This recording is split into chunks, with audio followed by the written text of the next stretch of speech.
相識3000天，我沒名無姓，慶幸也與你逛過那一段旅程。曾是日夜期待你施捨一點同情，我對你是固執，做夢或太熱情。在世上是你始終不肯退後，遺忘我感激你心意，但情人比知己分開更易，怕我愛上你壞了事。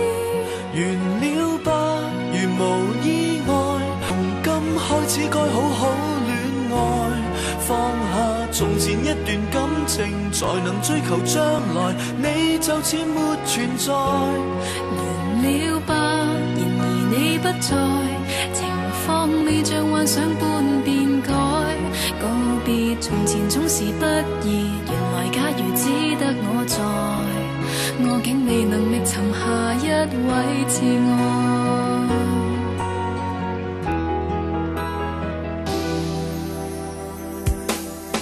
舊信息應該刪走，再沒留憑證，我共你去到最遠也只是友情，如現實是場玩笑，一早清楚內情，過去是勇敢或是未肯適應。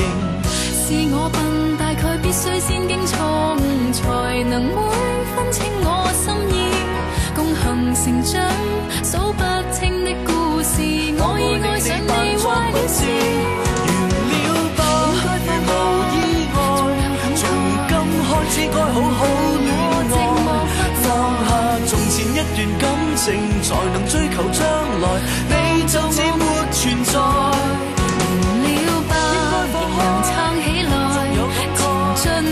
自尊心放開，告別從前總是不易，然而假如不止你在，你可願望逗留在這愛海？我與你大概始終不能相愛，可否不離開，講出你的感慨？我用心戀愛，下段道路定更精彩。